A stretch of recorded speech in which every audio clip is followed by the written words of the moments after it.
Ethan Brooks slammed his truck door so hard the toolbox jumped on the seat, and then he just sat there, both hands white-knuckling the wheel. Because 3 years ago, in that same driveway, his wife had put their daughter in his arms, set a suitcase on the porch, and walked off without once looking back. He'd told himself he was finished. Done fixing. Done feeling. Then a leaking sink 2 houses down would put him on his knees in a stranger's kitchen, where a quiet young woman was about to say 6 words that cracked him wide open. Before we go further, drop your city in the comments so I can see how far this story travels. And if a slow, honest love story is your kind of thing, hit that subscribe button and stay with me all the way to the end. You're going to want to be there when he finally understands what she meant. The bolt wouldn't move. Ethan Brooks braced one boot against the workbench, wrapped both hands around the wrench, and pulled until the tendons stood out on his forearms like cables. The rusted nut on his daughter's bike gave a screech, then a snap, and his knuckles dragged across the sprocket opening, a thin red line across the back of his hand. He didn't stop. He didn't even flinch. He wiped the blood on his jeans, reseated the chain, spun the pedal once with 2 fingers, and listened. It ran clean. No click, no drag. Fixed.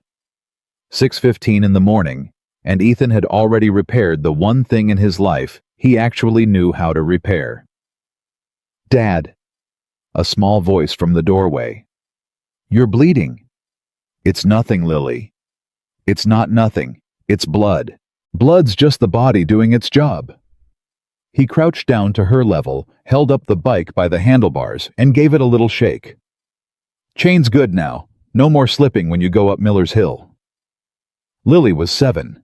She had her mother's eyes, and Ethan had spent 3 years teaching himself not to flinch every time she looked at him with them. "Can I have pancakes?" she said. It wasn't a question. Nothing Lily said was ever really a question. "You can have oatmeal." "That's not the same." "No," Ethan agreed. "It's not." He made the oatmeal. He cut a banana into it and pretended not to notice when she picked the banana out and lined the slices up on the rim of the bowl, like little soldiers. He packed her lunch turkey, no crusts. The apple cut in wedges, because she wouldn't eat it whole, and he walked her to the bus stop at the end of the street with his coffee going cold in his hand. "You gonna be home when I get back?" she asked. "I'm always home when you get back. Mrs. Peterson said you work too much." "Mrs. Peterson?" Ethan said, "should mind her own sink." The bus came. Lily climbed on without a hug because she was 7, and hugs at the bus stop were embarrassing. But she turned in the window seat and pressed her whole hand flat against the glass. Ethan lifted 2 fingers off his coffee cup. It was the closest thing they had to a ritual, and it undid him a little every single morning. Then the bus pulled away, and he was alone on the curb, and the quiet came down over him like it always did. People in the neighborhood thought they knew Ethan Brooks, the handyman, the reliable one. You call Ethan when the water heater dies at 11 at night, when the garage door won't close in a January storm, when your father-in-law's ancient recliner finally gives up, and you need someone who won't laugh at you for wanting to save it. He showed up. He fixed it. He charged a fair price, and he never made small talk longer than the job required. What they didn't know, what he made sure they didn't know, was that Ethan Brooks fixed other people's houses because he could no longer stand to sit inside his own. His phone buzzed against his hip. He almost let it go to voicemail. Then he saw the name, Carter. He answered on the 3rd ring. "Mrs. Carter. Oh, thank goodness you picked up." Her voice was the kind of warm that made you feel guilty for ever being in a bad mood. "Ethan, honey. I've got a situation. My kitchen sink is, well, it's not leaking so much as it's auditioning to be a fountain. There's water all under the cabinet, and I've got towels down, but the towels are losing Ethan. The towels are losing badly." Despite himself, the corner of his mouth moved. "How long's it been going?" "Since about 5 this morning. I heard the dripping and I thought, no, Margaret, that's the rain, but it is very much not the rain." "Did you shut the valve under the cabinet?" "Little oval knob turns clockwise." A pause. The sound of a woman lowering herself with some effort to a kitchen floor. "There are 3 little knobs." And they are all terrified of me. Turn the ones on the pipes going up to the faucet. Righty-tighty. Some grunting. A muttered word he chose not to comment on. Then, oh, it stopped. Ethan, you're a genius. You're a genius over the telephone. That'll hold the flood, but it's still broken. You want me to come look? I would love nothing more in this world, Mrs. Carter said, than for you to come look. The Carter house sat 2 doors down, and across the street a 2-story with white siding gone soft and gray. At the corners a porch swing that hadn't swung in a while and a flower bed out front that somebody clearly loved, and somebody clearly couldn't quite keep up with anymore. Ethan had passed it 1,000 times. He'd never been inside. Mrs. Carter opened the door before he could knock. She was 61 small, with silver hair pinned up in a way that had probably taken 20 minutes and was meant to look like it took none. She had a dish towel over one shoulder and reading glasses pushed up into her hair and a second pair hanging around her neck, and she looked at Ethan like he was the answer to a prayer she'd been too polite to say out loud. "You came fast," she said. "I was already standing outside. My daughter's bus just left." "Ah, Lily." Mrs. Carter said the name like she'd been saving it. "I see her wave at you every morning, from my window, the little hand on the glass."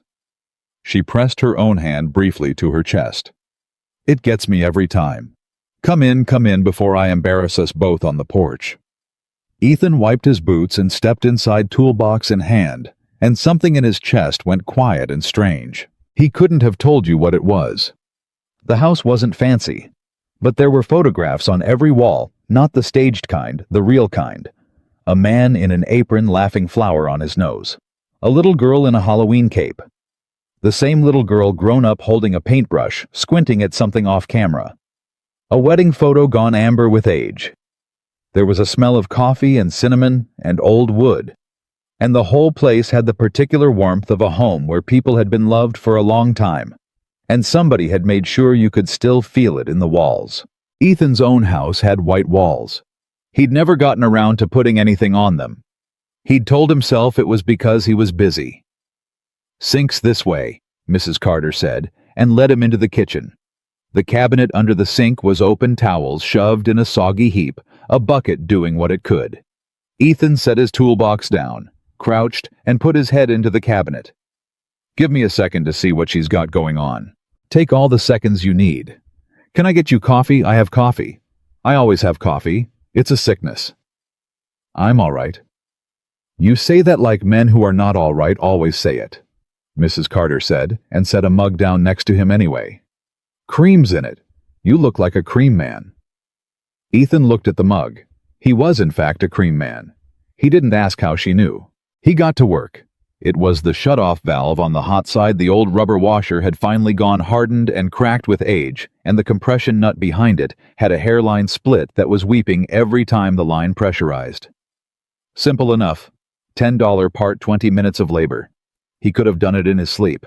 But Mrs. Carter pulled a chair out from the little kitchen table, sat down where she could see him, and started to talk. And Ethan found to his own surprise that he didn't mind. "My husband used to sit right where you're sitting," she said. "Right on that floor, cursing at that same sink. He was a baker, my Frank. Good with dough, terrible with plumbing. He'd have that cabinet open for a whole Saturday, and by the end of it, the sink would be worse than when he started, and there'd be a hole in the wall for some reason. And I'd say, 'Frank, honey, let's just call somebody,' and he'd say..." She stopped, smiled at nothing. "He'd say, 'Margaret, a man fixes his own house.'" Ethan's hands slowed on the wrench. "He passed," he asked. He didn't know why he asked. He never asked. 4 years ago, in the spring. She said it plainly, the way people say it when they've made a kind of peace with it, but the peace still cost them something to hold. He had the bakery downtown, the one on 5th, that's a phone store now. Broke my heart when they gutted it. But that's the way of it. Things get fixed into being something else. She looked at Ethan's back, at the careful, economical way he worked. "You do that too, you know. You fix things very carefully. Like they matter to you personally." "They're not mine," Ethan said. "That's why I'm careful. When it's somebody else's, you don't get to be sloppy about it." "And when it's yours?" He didn't answer that. He set the split nut aside and reached into his box for a replacement. Mrs. Carter watched him a moment longer, then let it go, the way kind people let things go. Not because they've lost interest, but because they've decided you'll come back to it when you're ready. Frank and I had one child, she said instead. A daughter, Emily. That's her up on the wall, the one with the paintbrush. She's 23 now, if you can believe it. Went off to art school on a scholarship, studied design, came back last year, and set up shop in the little apartment above what used to be the bakery. She does, what does she call it? She makes things look the way they're supposed to feel.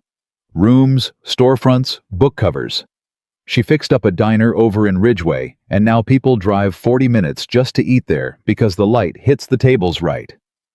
Can you imagine being that talented and that stubborn all at once? Sounds like her mother, Ethan said, mostly to be polite. Mrs. Carter laughed, delighted. Oh, he speaks. I was starting to think you communicated in wrench sizes. I communicate fine. I just don't do it when I'm not being paid. Well, she refilled her own coffee. I'm not paying you enough for the sink, so consider the conversation a discount you're giving me. What happened, Ethan? He looked up. Ma'am, you've got to look. I've been 61 years and married to a man 40 of them, and I raised a girl who feels everything twice as hard as anybody should. I know a shut door when I'm standing in front of one. She said it gently. You don't have to open it. I'm just telling you I can see it's there. For a long moment, the only sound was the drip of the disconnected line into the bucket. Then Ethan surprised himself. Maybe it was the house. Maybe it was the coffee with the cream she'd known he'd want. Maybe it was that she hadn't asked him to be useful, she'd asked him to be here. My wife left, he said. 3 years ago. Lily was 4. She didn't leave for another man or anything, nothing that clean. She just... He tightened the new nut a quarter turn, checked it, tightened it again. She said she felt like she was drowning. Married to a guy who fixed everybody's problems but couldn't sit still long enough to have a conversation. She said I was more comfortable under a sink than across a dinner table. He gave a short, dry breath that wasn't quite a laugh. The worst part is, she wasn't wrong. Where is she now? Portland. She sends birthday cards, calls on Sundays if she remembers what Sunday it is. He shook his head. I'm not bitter about it. She did what she had to do. I got a kid to raise and a business to run, and I figured out pretty quick that the best thing I can do is keep everybody's lights on, and their water running, and their doors closing. You do that long enough, a day goes by. Then another one. That's how it works. That's not a life, honey, Mrs. Carter said softly. That's a very well-maintained waiting room. Ethan didn't say anything, but the words landed somewhere under his ribs and stayed there. He finished the job in silence after that. Not a cold silence, but the kind that settles between two people who've said something true and are letting it sit. He replaced the washer, snugged the new compression nut, reconnected the hot line. He reached up under the cabinet, opened the little oval valves he'd talked her through over the phone, and stood at the counter to run the faucet. Water came up clean and steady. No hiss, no drip, no fountain. He shut it off, ran his fingers around the base of the pipe. Bone dry. There you go, he said. Good as new. Better, honestly. That washer was probably as old as the house. Mrs. Carter clasped her hands. Ethan Brooks, you are a miracle worker. I'm a guy with a $10 washer. Same thing in my experience. She stood, went to the counter, and before he could stop her, she was pressing folded bills into his hand, more than the job was worth. The way older folks always did, like they were paying you for showing up and not just for the work. No arguments. And you'll take a slice of coffee cake for Lily. I made it this morning before the flood. It's the one thing my Frank taught me that I didn't ruin. Mrs. Carter, you don't have to. I know I don't have to. That's rather the whole point of doing it. She was already wrapping a thick slice in wax paper. Now, I have one more thing to ask you, and I want you to know before I ask it that you're allowed to say no. Ethan zipped his toolbox shut. Go ahead. It's Emily's place, above the old bakery. Mrs. Carter kept her eyes very carefully on the coffee cake, folding the paper with more attention than it needed. That building's old and she's up there all alone, and there are a dozen little things. a window that won't latch, a radiator that clanks like a ghost. And I worry Ethan. I'm her mother.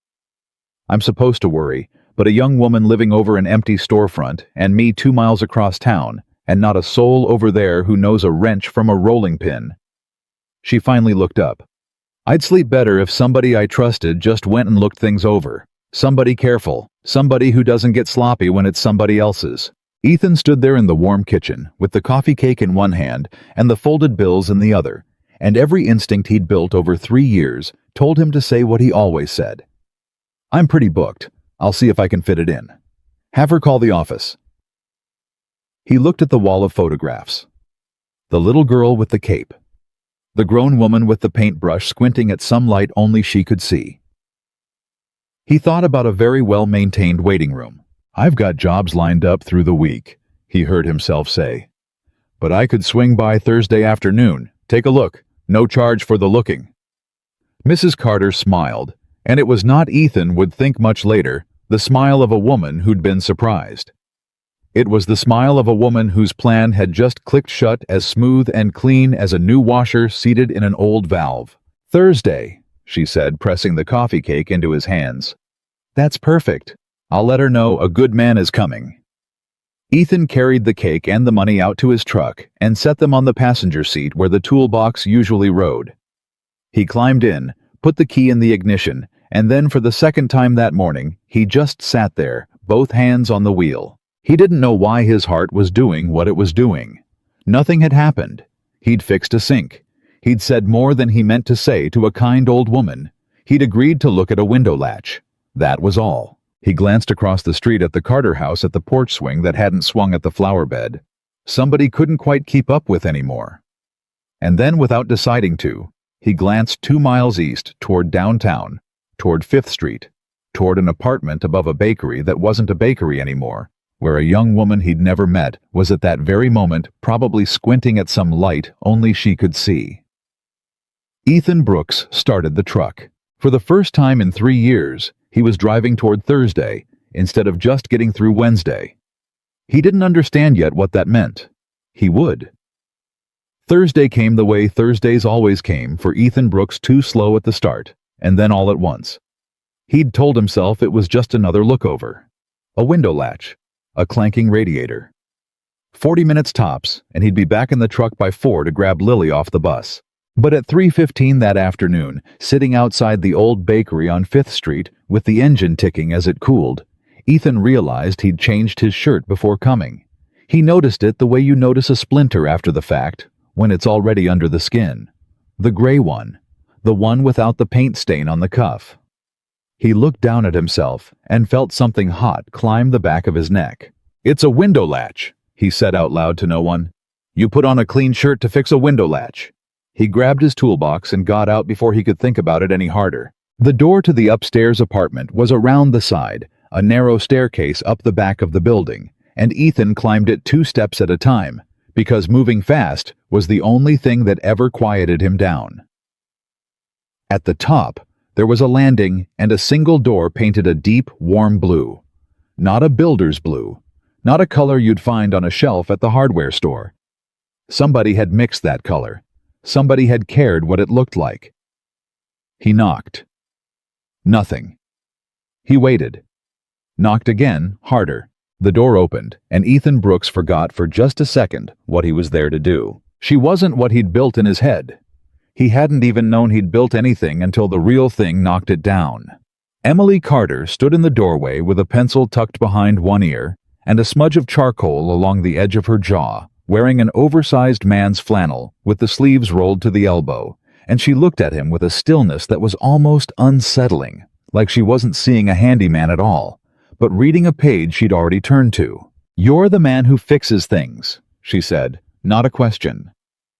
Ethan, your mother sent me, about the window and the radiator that sounds like it's dying. Yeah. She stepped back to let him in. She sent you. She's been sending people my whole life.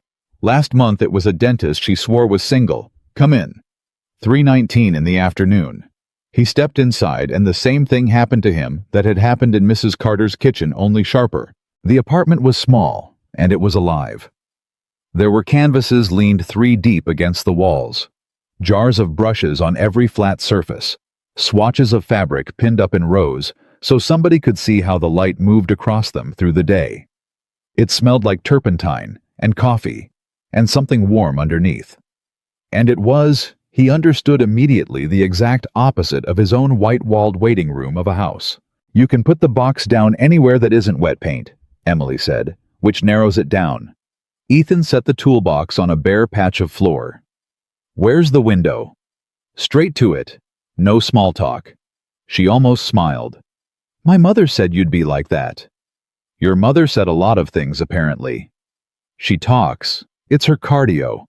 Emily crossed her arms and leaned against the doorframe, watching him. "She likes you.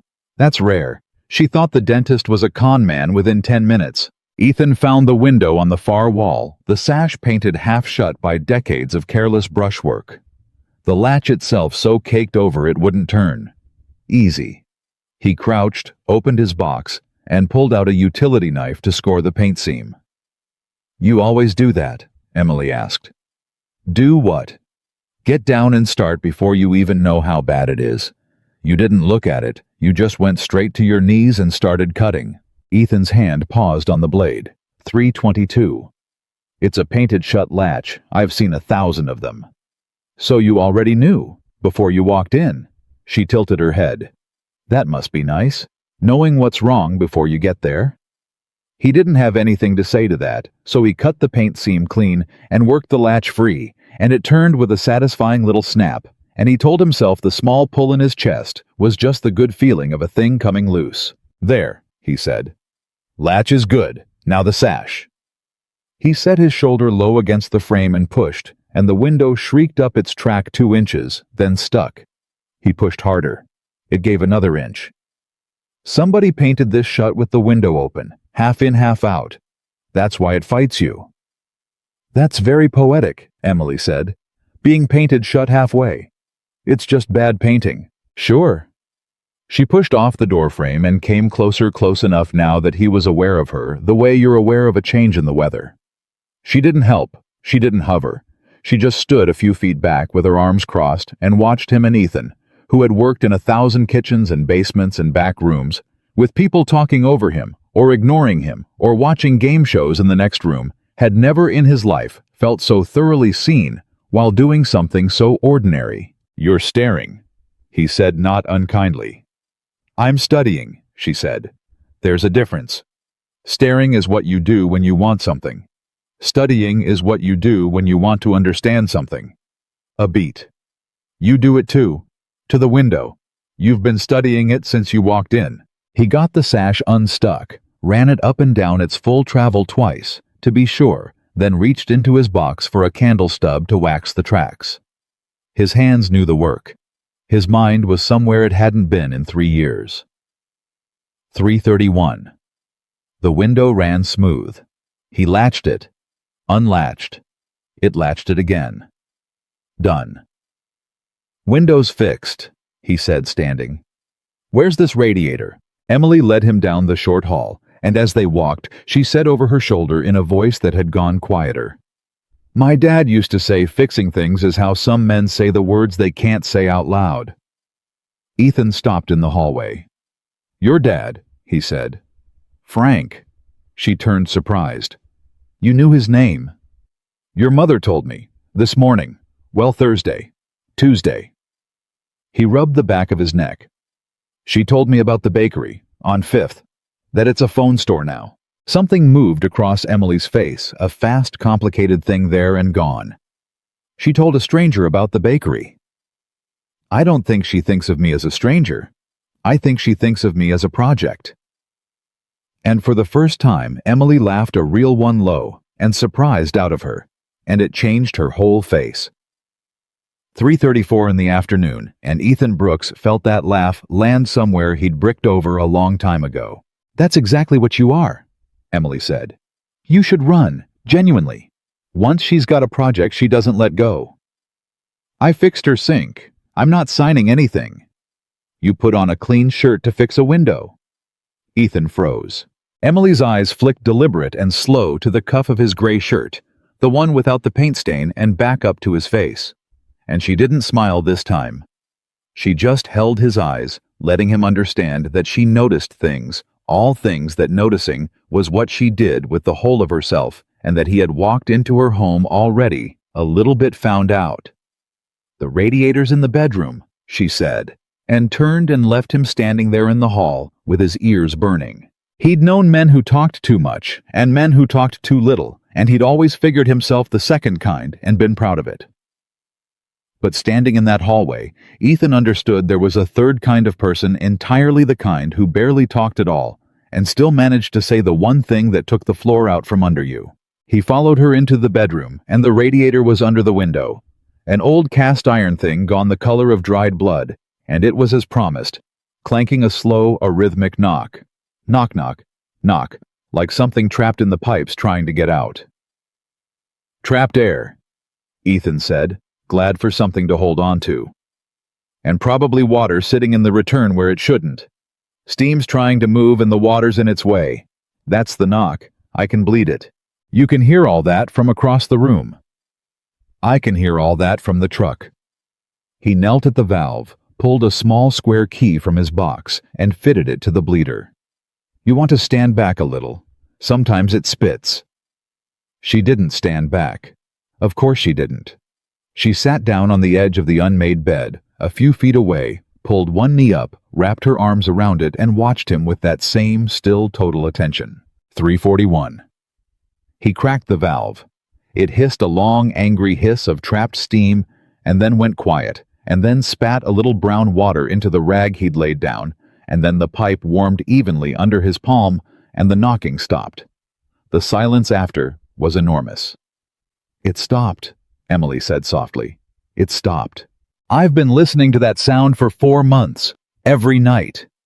It got so I couldn't sleep without it, and I couldn't sleep with it either." She was quiet a moment. "You just walked in and made it stop in 5 minutes.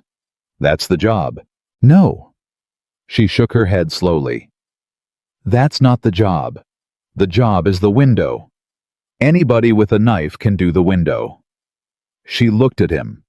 Really looked the way she'd looked when she opened the door, like he was a page she was turning back to.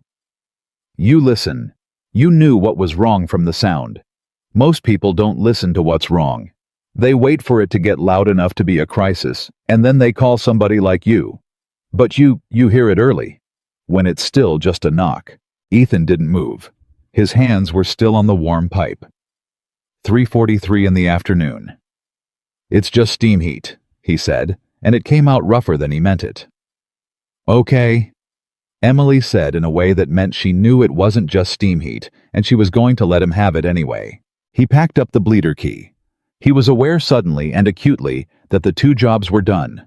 The window was fixed. The radiator was quiet. There was no more reason to be in this warm, alive, terrifying apartment, and every instinct he had, the same instincts that had gotten him through 3 years of very well-maintained waiting room days, told him to stand up and pick up his box and say you're all set, and go stand on the curb and wait for the bus. He stood up. He picked up his box. "You're all," he started. "Do you want coffee?" Emily said, not a question. Her mother's daughter. "I've got to get my kid off the bus," Ethan said. "When?" 4. She looked at the clock on the wall. 3:46. "That's 14 minutes. It takes 6 to get to your street. You told me that without meaning to. You said you were already standing outside when my mother called you. Keep track of your own timing, like a man who's never once been late for that bus in 3 years. She stood up off the bed. "You have 8 minutes. I make fast coffee." Ethan stared at her. Nobody in 3 years had done the math on him like that. Nobody had listened close enough to know he counted minutes, or cared enough to catch him in it, or been bold enough to say it out loud, and then dare him with it. "You always do that," he said, throwing her own line back at her. "Do what? Study people until you know their whole schedule." "Only the interesting ones," Emily said, and went to make the coffee. He should have left. He knew he should have left. Instead, he set the toolbox back down and stood in the middle of her apartment, turning slowly, looking at the canvases leaned against the walls. Most of them were rooms, empty rooms, rendered in warm light, a chair by a window, a table set for one, a bed with the covers turned down. Beautiful and lonely, all of them. He didn't have words for art, but he had words for lonely, and he recognized it when he saw it hung 3 deep against a wall. "You painted these," he said. "I paint what things should feel like." Her voice came from the little kitchen over the sound of water. "That's my whole job, basically. Somebody's got a diner or a bookstore or a house that feels wrong, and I figure out what it's supposed to feel like, and I make it feel that way. Color light where the eye lands." A pause. "It's easier than it sounds. Most places are just one small broken thing away from being warm. People walk past the broken thing for years because they've stopped seeing it." Ethan looked at a painting of a bed with the covers turned down and nobody in it. 349. "What's this one supposed to feel like?" he asked. Emily came back with 2 mugs. She handed him one cream already in it, he noticed, and he didn't ask how she knew, because he was starting to understand that she just knew that knowing was the thing she did, and she stood beside him and looked at the painting for a long moment. "That one's supposed to feel like the second before you're not alone anymore," she said. "The turned-down covers, the waiting, right before." She sipped her coffee. "I never finished it. I couldn't figure out how to paint the part that comes after. I've never seen it." The apartment was very quiet. "Emily," Ethan said, and he didn't know what he was going to say after her name, only that saying it felt like stepping off something. "You should go get your daughter," she said gently before he could find the rest of it. "Lily. That's her name, right? My mom told me. The little hand on the window glass." Ethan set the coffee down half drunk. His heart was doing that thing again, the thing it had done in the truck outside her mother's house, and he still didn't understand it, and he was starting to suspect he wasn't supposed to. "Yeah," he said. "Lily, I've got to go." "I know." Emily walked him to the blue door. "Thank you for the window and the radiator, and for listening to it before it got loud." He stopped in the doorway. 3:52 in the afternoon, 6 minutes to the bus, and he made himself say the professional thing because it was the only rope he had left to hold. "If anything else comes up another window, whatever, you've got the office number, or your mom does. Just call and I'll—" "You'll fit me in," Emily finished. There was something in her voice, something almost sad. "Sure. Have your girl call the office. I know the speech." She looked at him, and the stillness in her face cracked just slightly, just enough for him to see there was a whole person behind it who'd learned to hold very still for reasons of her own. "You always do that too, don't you? Fix the thing, then build a fence around yourself before you're even down the stairs. Fix it and run. Fix it and run." "I'm not running. I've got a kid to—" "You've got a kid to get to the bus, yes." She said it softly, no accusation in it, which somehow made it worse.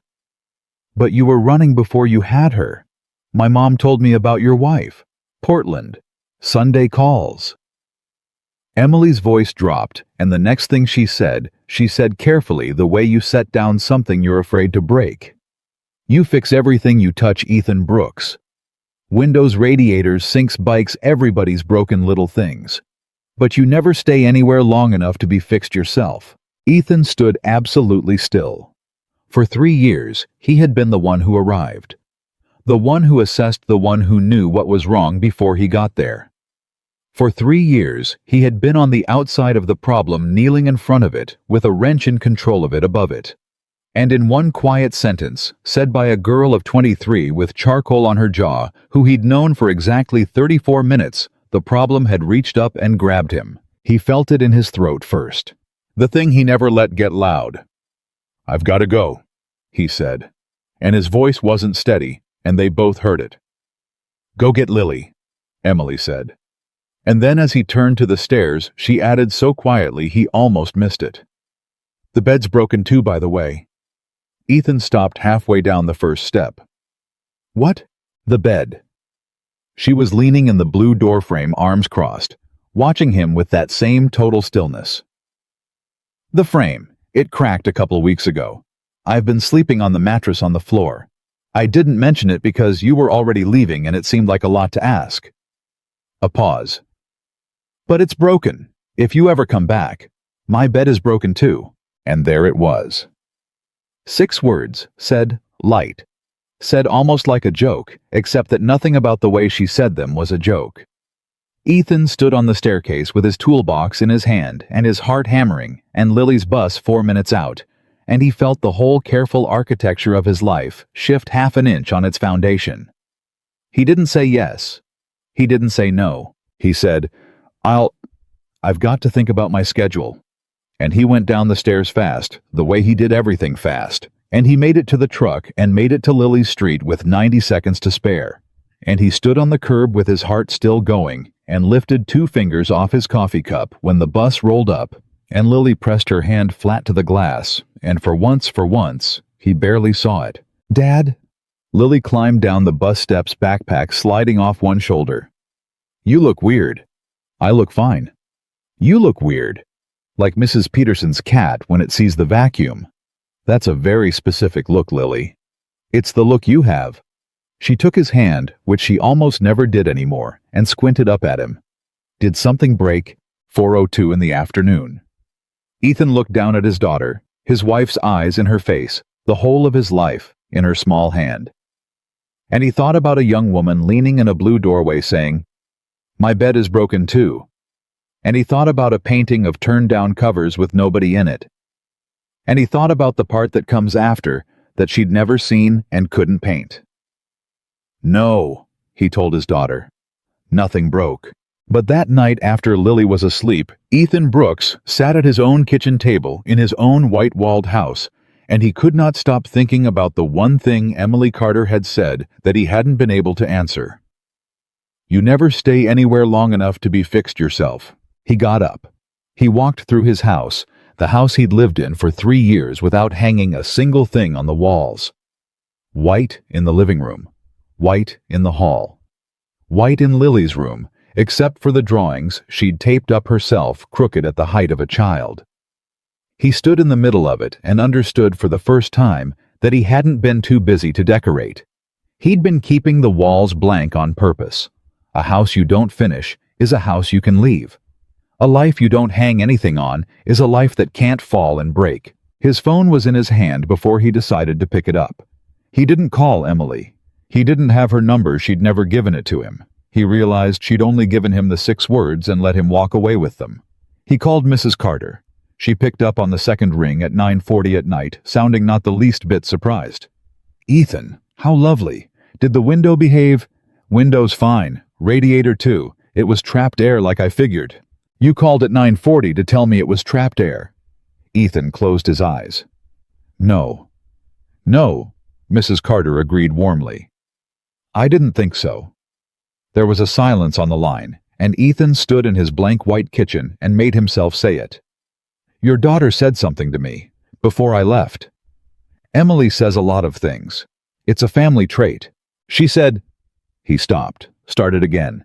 She noticed things about me, things I haven't said to anybody. She figured them out just from watching me fix a window. His voice went rough. How does she do that? Mrs. Carter was quiet a moment. When she spoke, all the teasing had gone out of her, and what was left was just a mother, careful and true. Because she's had to, honey, she said. When Frank got sick, it was fast at the end, faster than any of us were ready for. Emily was 19. She dropped out of art school for a semester to come home and help me nurse him. And a 19-year-old girl watching her father get quieter and quieter, running out of ways to reach him, she learned to read a person from the outside. She learned to hear what's wrong before it gets loud. Because by the time it got loud with Frank, it was almost too late to say the things. A soft breath. She reads people because for a while their reading her father was the only way she had left to love him. She never unlearned it. I don't think you unlearn something like that. Ethan sat down at his kitchen table because his legs weren't entirely holding him. She paints empty rooms, he said. She does. There's one that's a bed with the covers turned down, nobody in it. She said she couldn't finish it because she's never seen the part that comes after. His throat closed. The part where you're not alone. Mrs. Carter didn't say anything for a long moment. And when she did, her voice had a thickness in it that told Ethan she was somewhere between crying and smiling, the way only mothers of grown children ever seem to be. "I've been trying to send that girl a reason to finish that painting for 4 years," she said. "Dentists, a very nice accountant. The boy who reads the meter, God help me. Nothing took.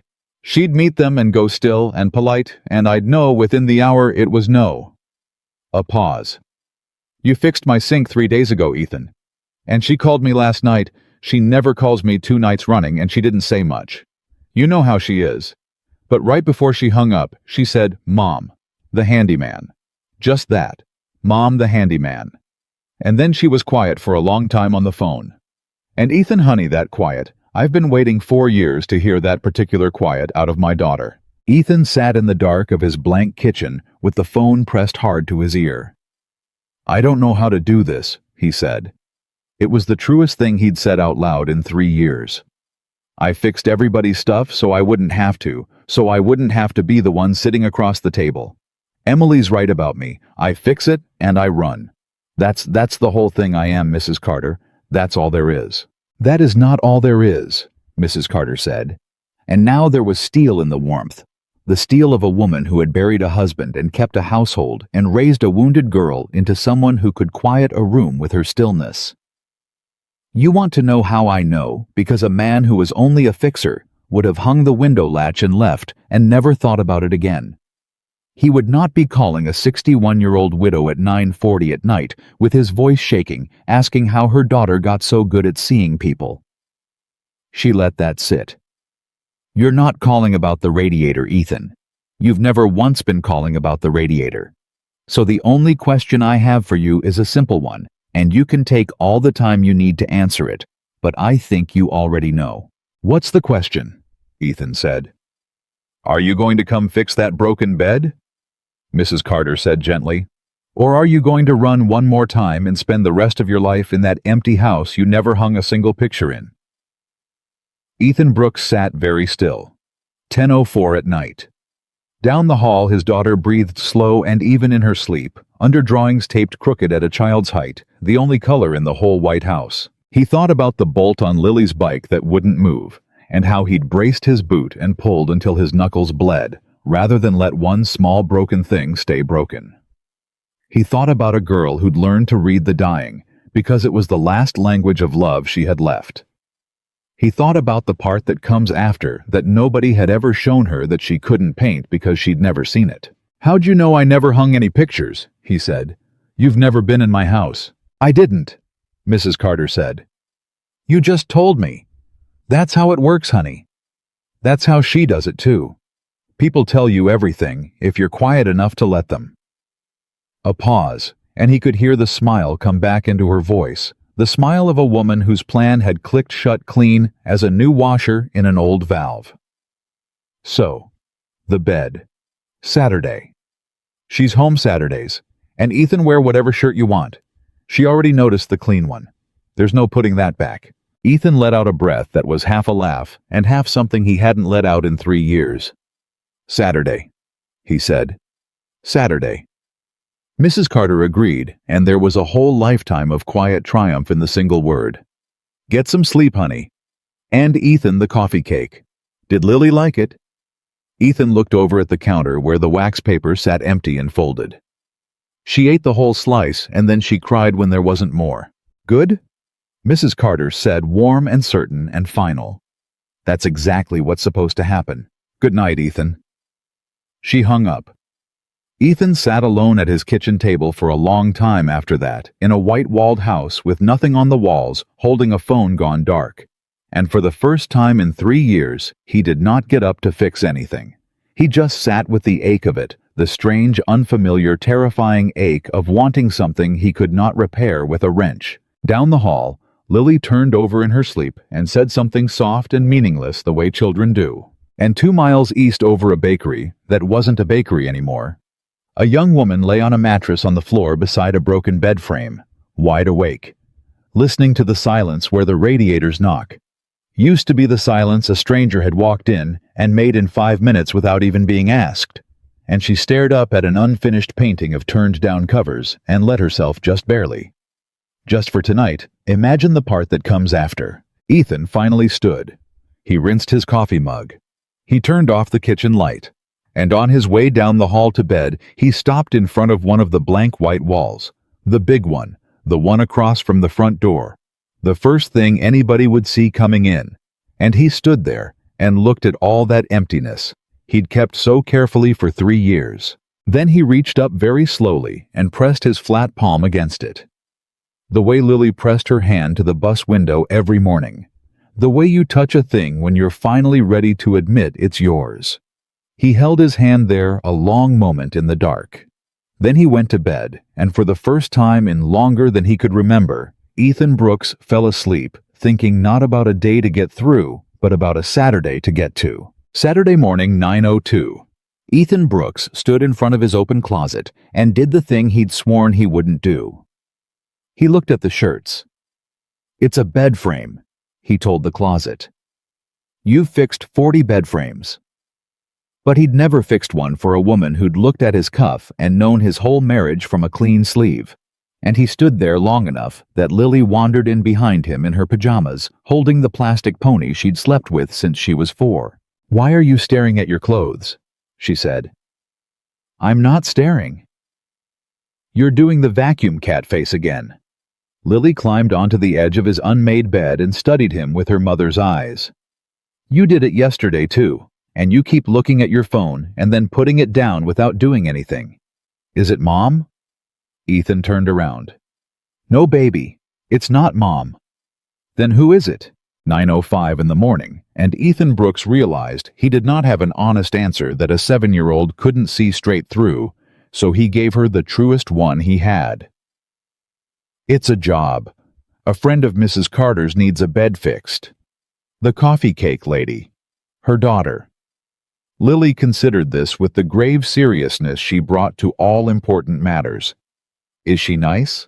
Ethan thought about, "You never stay anywhere long enough to be fixed yourself," and about a painting of turned-down covers, and about the particular way Emily Carter went still when she was reading a person all the way to the bottom. "She's—" He stopped. "She notices things, like you do." "I like her already," Lily announced, and slid off the bed. "Can I come?" And there it was, the question Ethan hadn't seen coming, the one that closed his throat. Because in 3 years he had kept 2 things carefully surgically apart: the work and Lily. Nobody he fixed things for ever met his daughter. Lily was the wall's blank part of his life, the part he protected by never hanging anything on it, and the idea of walking her up a back staircase to a blue door felt like reaching up to press his palm flat against a wall he'd sworn he'd never touch. "Not this time," he said. "You've got a play date with Sophie at 10. Her mom's picking you up." "Fine." Lily didn't push. She never pushed. She was his daughter. But at the door she stopped and delivered with devastating 7-year-old accuracy the thing that would ride in the truck with him the whole way downtown. "You should let me meet her sometime. You don't let anybody meet me. It's like you're keeping me in a box so nobody can take me." She frowned. "But Dad, nobody can take me. I already got taken once, and then I came back." 9:11 in the morning. Ethan stood in the doorway of his bedroom and could not for a moment breathe. "Go get dressed for Sophie's," he managed. She went, and Ethan stood there with the sentence lodged under his ribs like a splinter. "I already got taken once, and then I came back," and he understood that his daughter had been carrying the divorce differently than he'd let himself believe, had built it into a story where she was a thing that could be removed, and that his blank white walls hadn't protected her from anything. They'd just taught her that home was a place you didn't decorate in case you had to leave it fast. He picked up his phone. He put it down. He picked it up again, and finally texted Mrs. Carter because she was the only rope he had on my way over to Emily's. 9:40 or so. The reply came back in under a minute. "She knows. She's been up since 7 cleaning, which she never does. Wear the clean shirt, honey. Live a little." Ethan wore a flannel with a paint stain on the cuff. On purpose. He wasn't sure what he was proving or to whom. He dropped Lily with Sophie's mom, waved off the small talk, and drove downtown with his hands too tight on the wheel and the toolbox riding shotgun where a person should sit. 9:38, he parked outside the old bakery. 9:39, he climbed the back stairs 2 at a time. 9:40, he stood on the landing in front of the deep blue door and made himself knock before he could talk himself back down the stairs. The door opened, and Emily Carter looked at his cuff first. "You wore the stain on purpose," she said. "I wore a work shirt to do work. You wore the stain because I noticed the clean one, and it embarrassed you so. Now you're overcorrecting to prove you don't care what I notice." She stepped back to let him in. "Which means you care very much. It's actually a compliment, a confusing one." Ethan walked in and set his toolbox down and decided right there that he was going to stop losing every single exchange the second he opened his mouth. "You know," he said, "most people just say good morning." "Good morning?" Emily said, and there was that almost smile again. "The bed's in the bedroom. You've seen it. You've heard the radiator you already fixed, which means you'll notice the apartment is very quiet now, which means you'll know I couldn't sleep last night, because I'm not used to the quiet yet. I'm telling you that, so you don't have to figure it out and pretend you didn't." 9:43 of the morning, and Ethan Brooks felt the floor tilt half an inch the way it kept doing around her. "That's a lot to hand a guy before he's had coffee," he said. "You want coffee? I want to see the bed." But he did in fact want the coffee, and she made it anyway. Cream already in, and he followed her into the bedroom where the mattress lay on the floor beside the cracked frame, and he crouched down to look at the break and felt something in his chest ease into the familiar. Wood, a cracked rail, a stripped bolt hole. This he understood. This had rules. "It's the side rail," he said, running his thumb along the split. "See where it went. The bolt that holds it to the headboard stripped out, and once that let go, all the weight came down on the rail and it cracked along the grain. It's an old frame. Good wood, though. Real oak. Not the particle board junk they sell now." He looked up at her. "This is fixable. I can pull the rail glue and clamp the cracked drill out the stripped hole and put in a threaded insert so it never strips again. It'll be stronger than it was new." Emily sat down on the edge of the mattress a few feet away and wrapped her arms around one knee the way she had before. "You get happy when you find a thing you can fix. Did you know that your whole face changes? It's the only time it changes." It's not a criticism. It's the nicest thing about you." She said it plainly, no flirtation in it, which somehow made it land harder. "You came in here braced for something. I watched you at the door. You had your shoulders up around your ears. And then you saw the broken rail, and you understood it, and your shoulders came down. Because a broken bed is a thing that has rules, and you like rules, because rules are how you know you can't fail." A pause. "People don't have rules. That's what scares you." 9:48.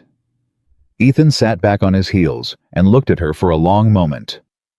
"You did it again," he said quietly. "Did what?" "That thing where you say the true thing out loud. The thing I'd never say." He set down the rail he'd been holding. "Your mother told me why you do it, why you read people like that." Emily went very still.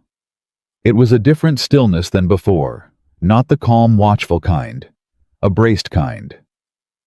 "What did she tell you? About your dad, Frank? That you came home from art school when he got sick? That you learned to—" Ethan chose the words carefully because he could see he was near something that mattered. "That you learned to hear what was wrong before it got loud, because by the time it got loud with him, it was almost too late to say things." For a long moment Emily didn't move at all, and when she spoke, her voice had lost every bit of its easy, knowing edge, and what was underneath was younger and rawer than anything she'd shown him. "She had no right to tell you that," Emily said, but there was no anger in it, just something bruised. "That's mine. She wasn't gossiping. She was trying to explain you to me because I called her at 9:40 at night, not understanding how a stranger could see straight through me." Ethan's own voice had dropped. "She loves you. She's scared for you. She sends you dentists." Emily let out a breath that was almost a laugh, and it broke a little in the middle. 9:52 in the morning. "The dentist was a nightmare. He talked about molars for an hour. She told me about the boy who reads the meter too." "Oh, God!" Emily pressed the heel of her hand to her eyes, and Ethan saw with a jolt that she was pushing back tears and covering it with the joke. The meter boy. He was 20 and he called me ma'am. She laughed, wet and unsteady. My mother has spent 4 years trying to hand me a reason to... She stopped herself. A reason to what Ethan said. Emily lowered her hand. Her eyes were bright, and she didn't try to hide it now. You saw the painting, she said. The bed with the covers turned down, the one I can't finish. You said you'd never seen the part that comes after. I haven't. She looked at him, and all her armor was down, and it was almost unbearable how much she let him see. After my dad died, I got very good at understanding people, and very bad at letting them close. Because when you can read everybody, you see all the ways it's going to go wrong before it starts. I meet a man, and within 10 minutes I know exactly how he'll leave, and what he'll say when he does, and I'm so tired, Ethan. I'm 23, and I'm so tired of already knowing the ending. Her voice cracked. And then my mother's handyman fixes her sink, and comes up my stairs, and I watch you for 30 minutes, and for the first time in 4 years. She stopped. For the first time in 4 years, what? Ethan said. His heart was going hard. I couldn't see the ending, Emily whispered. I watched you fix my window and my radiator, and I could not for the life of me read how it goes wrong. And that terrified me so much I told you my bed was broken just so you'd have to come back because I'm a coward who can read everyone except the one person I finally can't, and I needed one more chance to figure out how you leave before you leave. 9:57 of the morning. The apartment was so quiet, Ethan could hear the refrigerator hum in the next room. He set the broken rail down on the floor very gently, the way you set down something that matters. I'll save you the trouble, he said, and his voice wasn't steady either. You want to know how I leave? I don't leave loud. I don't slam doors. My wife told me the worst part about me leaving was that I never really arrived, so there was nothing to slam. I just get quiet. I find the next thing to fix, and I go fix it. And I tell myself I'm being useful, and one day the person I'm with realizes I've been gone for years, and I never even packed a bag. He made himself hold her eyes. That's how I leave Emily. Now you know the ending. It's an ugly one. No, Emily said softly. No, you just told me the ending you're afraid of. That's not the same as the ending. She uncurled from the edge of the mattress and moved closer, and she didn't touch him. She just came close enough that he had to choose whether to look away, and he didn't look away. A man who leaves by getting quiet doesn't drive downtown and tell a woman the exact mechanism of how he'd fail her. He just gets quiet. You're doing the opposite of the thing you're scared of. You're the loudest quiet man I've ever met. Ethan Brooks, who had not cried in front of another adult in longer than he could count, felt his eyes go hot. I don't know how to do this, he said for the second time in 3 days. I've got a kid. I've got a whole life built out of not doing this. I know. She said something this morning. Lily, my daughter. He didn't know why he was telling her except that Emily made a space where the true things came out.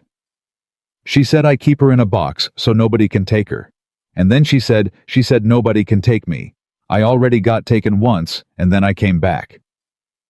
His voice broke clean through. She thinks she's a thing that can be removed, because of me. Because I built a life where nothing's on the walls in case we have to run.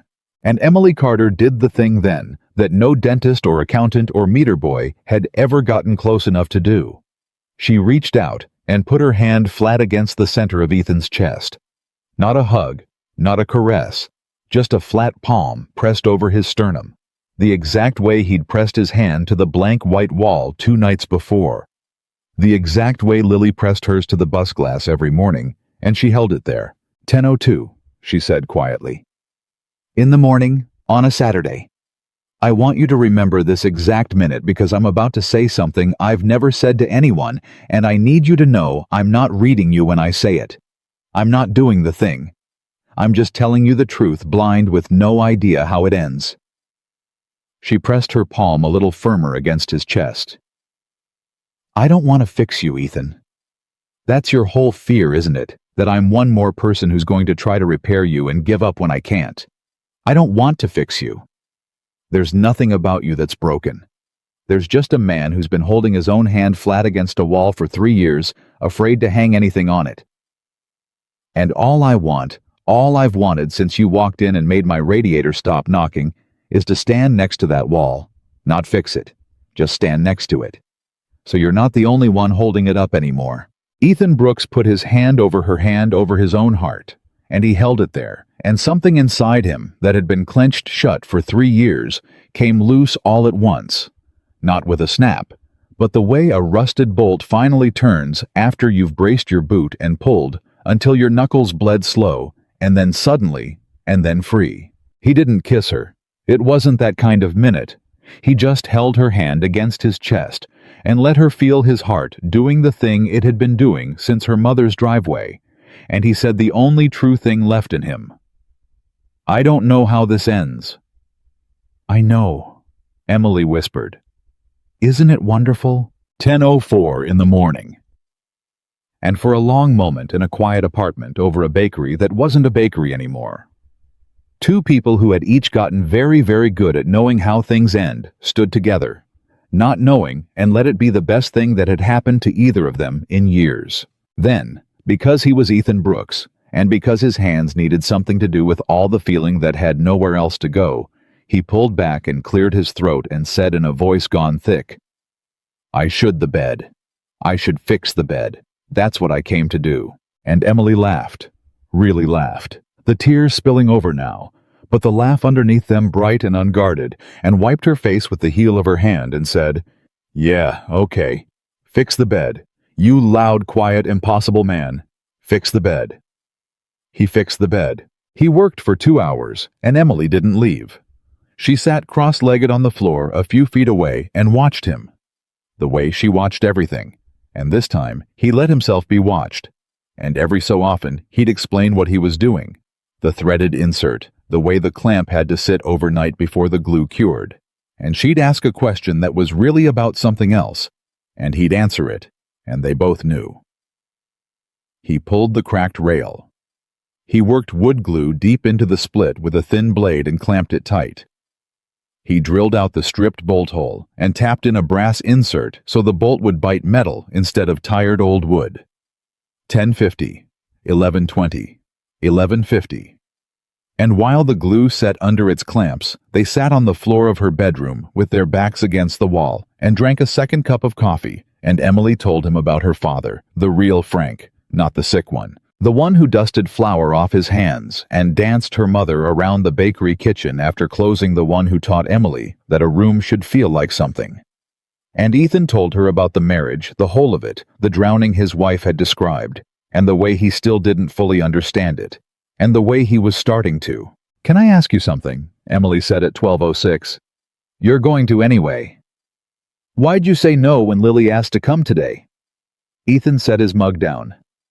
How do you... I never told you she asked. You didn't have to. You flinched when I said, the bed's in the bedroom, like the word bedroom near your kid was a wire you didn't want touched. And you keep checking your phone at exactly the times a school-age kid's day has breaks in it. And when you talk about her, your voice does a thing it does about nothing else. Emily shrugged, gentle. So, she asked to come. And you said no. Why? 12:08 in the afternoon. And Ethan Brooks understood that this was the real repair, the one under all the others. The crack in the rail that everything else had been resting its weight on.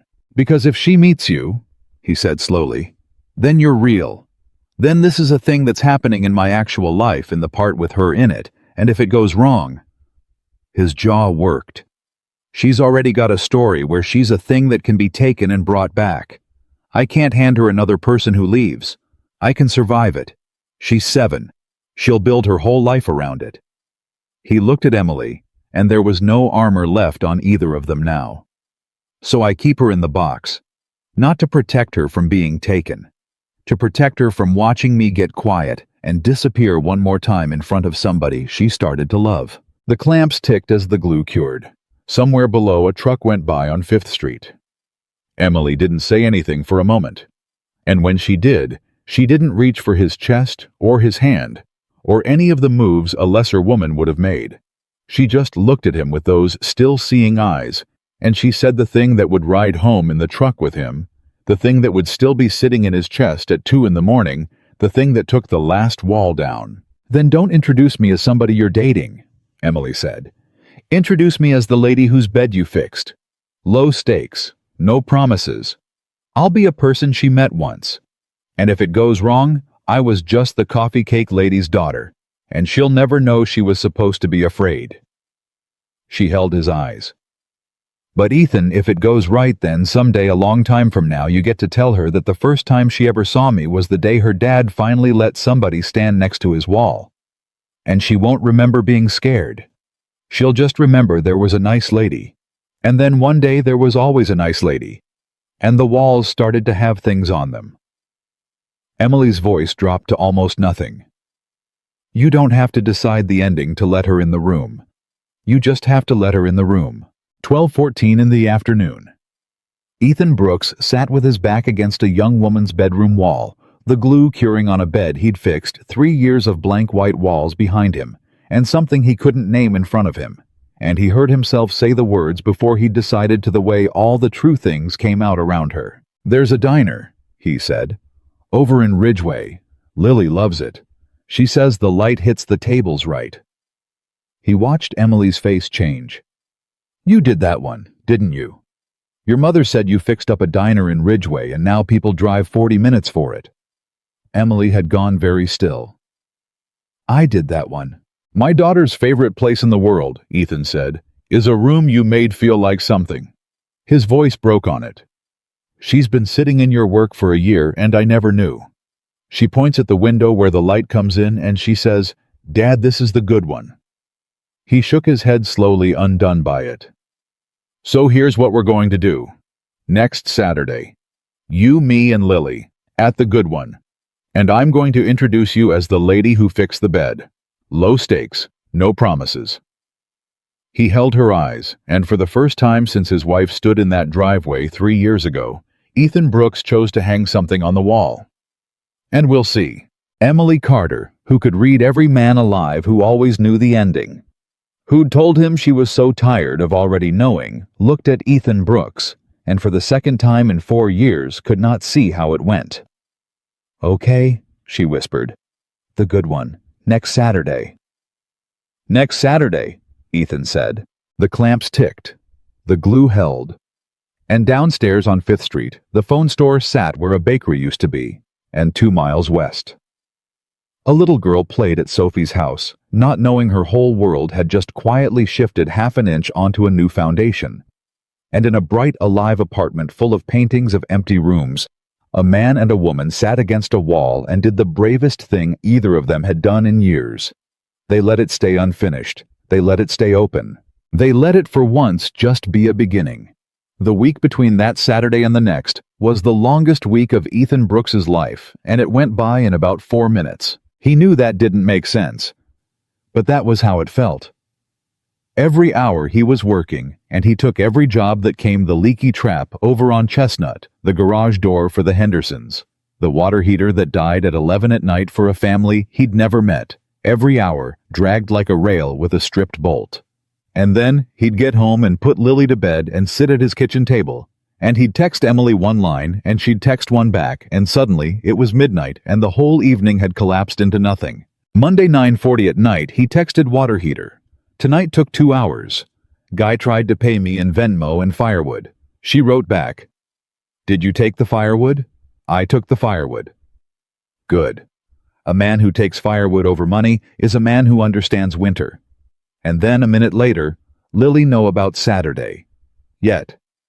Ethan looked at the message a long time. Not yet. "Ethan, I'll tell her. I'm working up to it. You fix water heaters at 11 at night for strangers, but you can't tell your kid you're taking her to her favorite diner." He'd smiled at his phone in the dark like an idiot, because she was right, and because being caught by Emily Carter had stopped feeling like being exposed and started feeling like being known, which he was discovering were 2 very different things wearing the same coat. He told Lily on Wednesday, 6:15 in the morning, oatmeal on the table, banana lined up in soldiers on the rim of the bowl. Saturday, he said as casual as he could make it. We're gonna go to the diner in Ridgeway. The good one. Lily's head came up. The good one? On a Saturday, we only go there on birthdays. I know. Whose birthday is it? Nobody's. I just thought.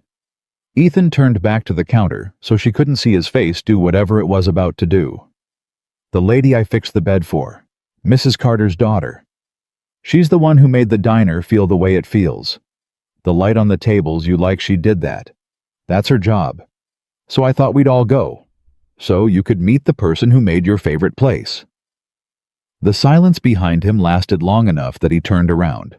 Lily was looking at him with her mother's eyes, and there was something ancient and knowing in a 7-year-old's face that made his stomach drop. Is she your girlfriend? Lily said. 6:17 in the morning.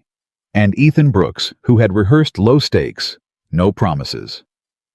The lady who fixed the bed opened his mouth to say all of it, and found he could not lie to the one person he'd spent 3 years protecting with blank walls. I don't know what she is yet, he said. That's the truth, baby. I don't know, but I like her, and she made your favorite place. And I wanted you to meet her, and if you don't like her, you tell me, and that's the end of it. You've got veto power. Okay, you're the boss of this. Lily considered this the way she considered everything, gravely turning it over. Then she picked up a banana soldier and ate it, the first banana she'd voluntarily eaten in her whole life, and said, Does she know I already got taken once and came back? Ethan had to grip the edge of the counter. She knows, he said. I told her. And you know what she said? What? She said that just means you're brave. She said most people never get taken and brought back, so they don't know they can survive it. But you do, so you're braver than everybody. It wasn't exactly what Emily had said, but it was the true shape of it. And Lily's whole face changed that particular light a kid gets when a wound they've been carrying alone gets held by somebody else for a second. Okay, Lily said. I'll meet her. And then sliding off her chair with the imperial confidence of the very young. But I'm getting pancakes. It's the good one. You have to get pancakes at the good one, Dad. It's the rule. It's the rule. Ethan agreed, and his voice was not entirely steady, and Lily pretended not to notice, because she was his daughter, and she'd learned that too. Saturday came, 11:40 in the morning. Ethan pulled into the gravel lot of the Ridgeway Diner with Lily in the back seat in her good dress, the one with the pockets, the one she only wore on days that counted, and his hands were doing the thing on the wheel again. Emily was already there. He saw her through the big front window, the good window, Lily's window, the one where the light came in, sitting in a booth with her hands wrapped around a coffee mug. And she wasn't reading her phone or looking at the door. She was just sitting very still in the room she'd made, and something about the sight of her waiting in her own creation closed Ethan's throat all over again. Is that her? Lily said, pressing her face to the car window. In the good window. That's her. She's pretty. Lily said it like a scientific finding. Then with sudden 7-year-old panic, what if she doesn't like me? And there it was, the fear underneath the mirror of his own handed down like an heirloom. Ethan turned around in his seat. Lily, look at me. He waited until she did. There is no version of this where she doesn't like you. I know that the way I know a pipe's gonna leak. It's not a guess. It's a fact about how the world is built. Okay, Lily whispered. They went in. And Ethan would remember the next 10 minutes for the rest of his life in the specific overlit permanent way you remember the things that turn out to matter. Emily saw them come through the door, and she didn't stand up too fast, or smile too wide, or do any of the things adults do that tell a kid they're being performed at. She just set down her coffee and looked at Lily, really looked the way she looked at everything, all of herself, pointed at one small girl in a dress with pockets, and she said, You must be Lily. Your dad said you liked this place. Lily, gripping Ethan's hand, studied her back. Two Carters reading each other. 11:44 in the morning. He said you made it feel like this, Lily said. The light? Did you really make the light? I didn't make the light, Emily said, sliding out of the booth so she was down at Lily's level. crouched on her heels, the way Ethan crouched to talk to his daughter. The light was always there. Nobody was letting it in, though. There were heavy curtains, and a wall right there, she pointed, that blocked the whole window.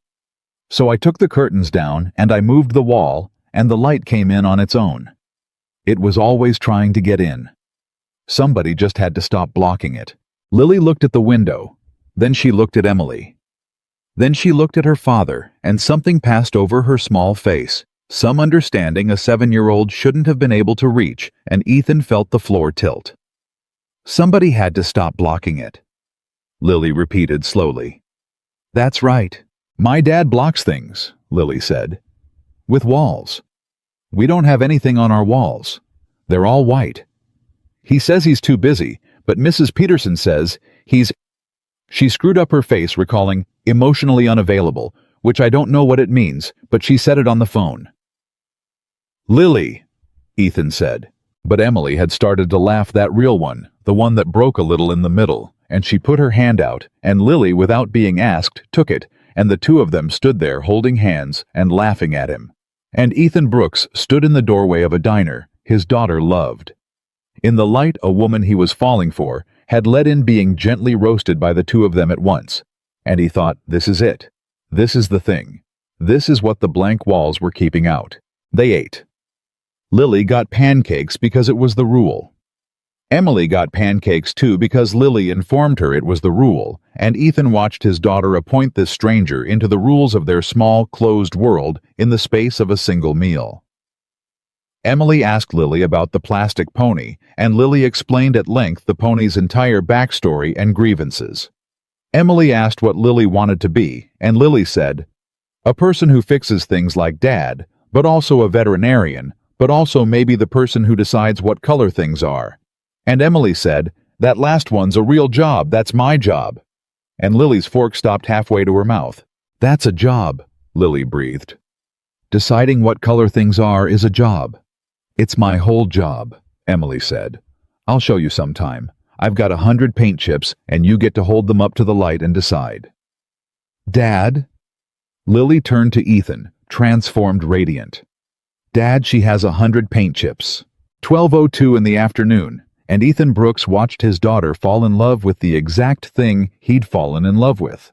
Not Emily's face, but the way Emily saw the way she made a person feel like the light was always trying to get in, and somebody just had to stop blocking it. And he understood that he had been wrong about everything. He'd thought letting Emily meet Lily was the risk. He'd had it backwards.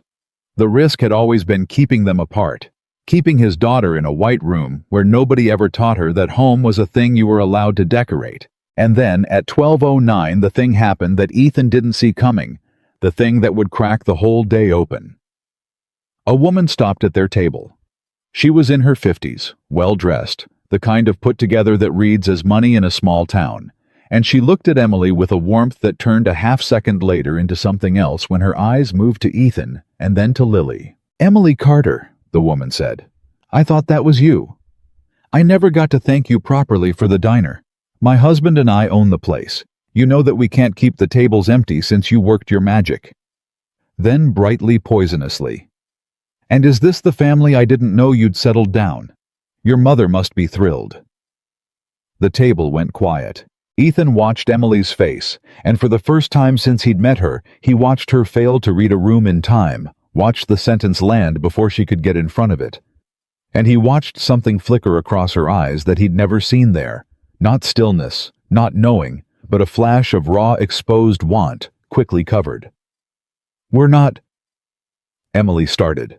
We just met, actually, Ethan heard himself say, and immediately hated it. Hated the reflex, the fix-it-and-run muscle firing before he could stop it. I fixed her bed. Her the frame. I fixed a bed frame. 12:11 in the afternoon. The words hung there, small and stupid and true and utterly cowardly, and Ethan watched them hit Emily like cold water. Her face didn't crumple. She was too good for that. It just went still. The old, still the armored, still the still. She'd worn at the blue door before she'd let him take it off her. And she smiled at the woman and said something gracious and warm, and the woman moved on, and the table was quiet again. Lily looked between the two of them with her ancient eyes. "You said you didn't know what she was yet," Lily said to her father in the terrible, clear voice of a child. "But you just said you didn't know her at all. Those are different, Dad." Ethan opened his mouth. Nothing came out. "I need to use the restroom," Emily said pleasantly, and slid out of the booth and walked toward the back of the diner with her spine very straight. And Ethan Brooks sat in the wreckage of one reflexive sentence and understood that he had just done in miniature, in 6 words, the exact thing he'd promised himself he would never do to anyone again. He'd gotten quiet. He'd stepped back. He'd found the safe distance and taken it. "Dad," Lily said, "go fix it." "Lily, you fix everything." His daughter looked at him, and she was 7, and she was completely right. And she was not going to let him off the hook because she was his daughter. And she'd learned that from Emily in the space of one breakfast. "You always say you can't fix people, but you never even try. You just fixed a water heater for a stranger at 11 at night. Go fix this. She let the light in for us, Dad. Go." 12:14. Ethan Brooks got up from the booth. He found Emily by the counter near the restrooms. Not in the restroom at all, just standing with her back to him, paying the check she'd insisted on grabbing her shoulders, set in that straight, brave line that he now knew meant she was holding something up alone.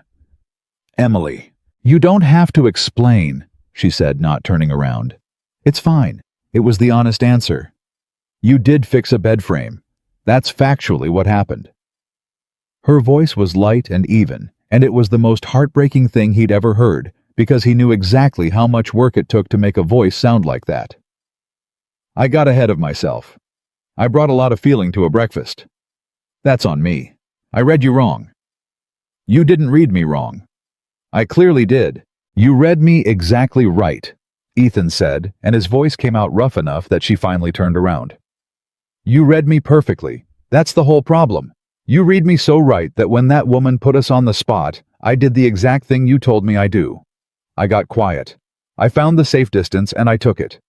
Not because it's true, because I was scared, and scared is the only thing that's ever driven me."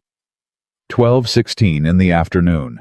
He was aware of Lily watching from the booth of the whole diner, half listening the way small-town diners do, and he found he did not care. "You said a man who leaves by getting quiet doesn't drive downtown and tell a woman the exact way he'd fail her. Well, I just failed you, right on schedule, in front of my kid. And I'm not getting quiet about it. I'm standing here in the light you let in telling you I did it, so you don't have to wonder if you imagined it. I did it. It was real. And I'm sorry." Emily looked at him for a long moment. "Why'd you say it?" she asked quietly. "The bed frame. Why was that the reflex? Because if I said, this is Emily, He stopped, tried again. "Because saying the true thing out loud in front of Lily makes it real, and if it's real it can break, and if it breaks, she watches me get quiet and disappear one more time. It's the same fear. It's always the same fear. I keep her in the box. I keep you at bed frame distance. Same wall, same white paint." His throat worked. "You told me I don't have to decide the ending to let her in the room. But I let her in the room today, and then the second it got real, I tried to shove you back out of it. And that's Emily. That's worse than never letting you in. I'm sorry." 12:18. Emily set down the pen she'd been holding over the check. "Do you know what I did?" she said. "The second that woman said, 'Is this the family?'" "What?" For half a second, before I could stop myself, before I could read the room or manage anything, I wanted to say yes. Her voice cracked and she let it standing right there at the counter of the diner she'd built. "I've spent 4 years knowing the ending of every man I meet, holding everybody at arm's length, so I'd never have to feel the thing I felt when my dad got quiet and slipped away from me, one conversation at a time. And a stranger asked if you 3 were my family, and every wall I've got said, 'Don't you dare,' and underneath all of it, some part of me I thought died with my father just wanted to say yes." She wiped her face with the heel of her hand the way she did. "So don't you apologize to me for one scared reflex, Ethan Brooks. I've got 4 years of scared reflexes. You've got 3. We're the same. That's the whole reason it terrifies me. I finally met a man whose walls are the same color as mine. Ethan Brooks crossed the last 3 feet of the diner floor, and he did not get quiet, and he did not find the safe distance, and in front of his daughter, and the woman who owned the place, and the whole half-listening room, he took Emily Carter's face in both his careful hands, the hands that fixed everything, that never got sloppy when it was somebody else's, and he said the true thing out loud, where it could break. Then let's paint them a different color together, he said. Not fix. You said you don't want to fix me, and I don't want to fix you.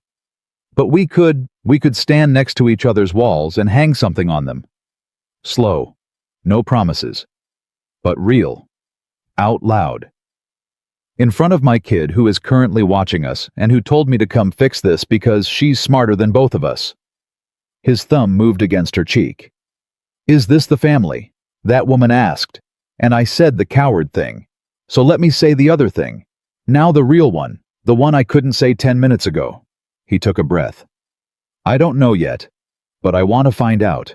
Out loud, with you, starting today. The diner was very quiet. The light came in the good window and lay across the tables the way Emily had built it to. Emily Carter looked at Ethan Brooks, and she could not read the ending, and this time she didn't try. Okay, she whispered. Out loud, starting today. And from the booth, in a voice that carried across the entire diner, Lily Brooks announced to the room at large. That means she's the girlfriend. Finally. Dad, can she come see the white walls? She has 100 paint chips. The whole diner laughed. Emily laughed through her tears. And Ethan Brooks, the loud, quiet man, the fixer who never stayed, walked his daughter and Emily Carter out into the parking lot at 12:24 in the afternoon. And for the first time in 3 years, he did not feel like he was getting through a day. He felt like he was starting one. The weeks after that moved differently. Emily started coming around.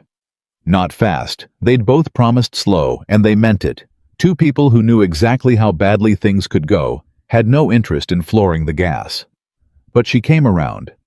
On a Tuesday, she showed up with a shoebox full of paint chips and sat on Ethan's living room floor with Lily for 2 hours, the 2 of them holding colors up to the blank white wall, the big one across from the front door, the first thing anybody saw coming in. This one, Lily said, holding up a warm gold. This is the diner one. This is the good one. That's a good one, Emily agreed. But it's your dad's wall. He has to pick. And Ethan, standing in the doorway of his own house watching his daughter and Emily Carter decide what color his life should be, said the gold. Lily's right. The gold's the good one. They painted it that weekend. All 3 of them drop cloths and a radio. Lily with a small brush doing the low part badly, and no one correcting her. And when it was done, and dry, Emily hung the first thing on it, a painting she'd brought from her apartment, wrapped in a sheet that she made them close their eyes for. Okay, she said. Open. Ethan opened his eyes. It was the painting. The bed with the covers turned down. The one she'd said she couldn't finish because she'd never seen the part that comes after. Except it was finished now. There were 2 coffee cups on the nightstand where there'd been one. There was a child's drawing taped to the wall in the corner of the painting, crooked at a kid's height. And the covers weren't just turned down and waiting anymore.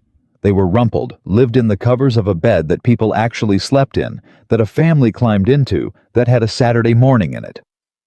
You finished it, Ethan said. His voice wasn't working right.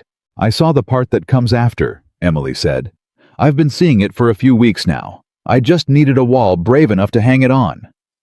She looked at him, and Lily was between them, holding both their hands with paint on her fingers, and the gold wall glowed behind them, like the light in the good window. Turns out I know the ending after all, Ethan. Yeah. Ethan pulled her and his daughter's hand still in his, the 3 of them close in front of the finished painting on the gold wall. What's the ending? Emily Carter leaned her head against him, and for once, the woman who read everyone let herself be read wide open. No armor, the truest thing she had. There isn't one, she said. That's the ending. It just keeps being the part that comes after, over and over. That's the whole thing. That's what I couldn't paint. She reached up and touched the crooked little drawing in the corner of the canvas. It doesn't end. It just stops being empty. 6:40 in the evening, in a house that had been white for 3 years.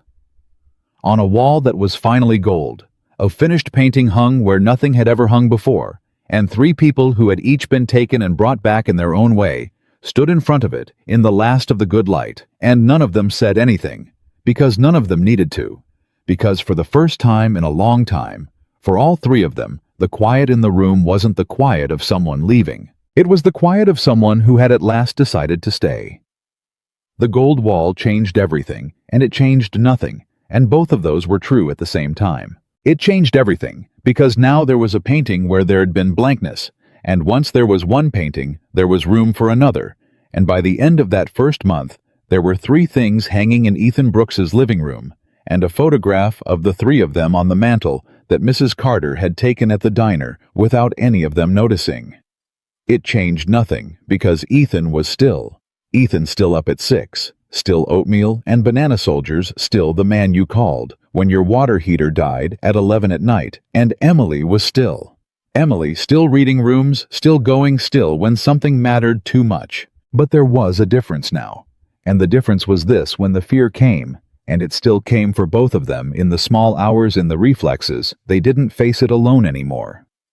"You're doing the thing," Emily said one night, 6 weeks in, sitting on the gold-walled living room floor while Lily slept down the hall. Ethan was in the kitchen, and he'd been in the kitchen 40 minutes, reorganizing a drawer that did not need reorganizing. "I'm fixing the drawer. The drawer's fine. You're getting quiet." She said it without accusation, the way she said everything true. "Something happened today. Come sit down and tell me, or keep fixing the drawer and I'll go home, but don't stand in there getting quiet where I can't reach you. That's the one rule. Remember, we said that's the one rule." 9:50 at night. Ethan stood over the drawer a moment longer. Then he closed it and came and sat down on the floor next to her, his back against the gold wall, and he told her. "My wife called," he said. "Ex-wife, Claire, from Portland." Emily went still, but it was the good still now, the listening still. What did she want? Ethan rubbed his face. "She's getting remarried, in the fall. She wanted to tell me before Lily hears it on a Sunday call. That was decent of her, actually. It's the most thoughtful thing she's done since she left." He laughed short and without much in it. "And I sat there on the phone and I waited to feel, I don't know, something. The old thing. The thing I built the white walls out of. And Emily, I didn't feel it." He looked at her, and there was wonder in it, and a little fear underneath. "She told me she's marrying a guy named Doug, who sells insurance and coaches Little League, and all I felt was good for her. I felt glad. And then I felt scared, because if I'm not still hurt about Claire, then what have I been building my whole personality on for 3 years?" Emily didn't answer right away. She was quiet, the way she got quiet, when she was choosing the exact right thing instead of the easy thing. "You weren't building it on Claire," she said finally. "You never were. You told me yourself," she said. "The worst part was, you never really arrived. You didn't lose a marriage, Ethan. You lost the story you tell yourself about why you can't stay anywhere. And that story just called from Portland and told you it's marrying an insurance salesman named Doug." She reached over and took his hand. "The story's leaving Honey. That's what you're scared of, not Claire.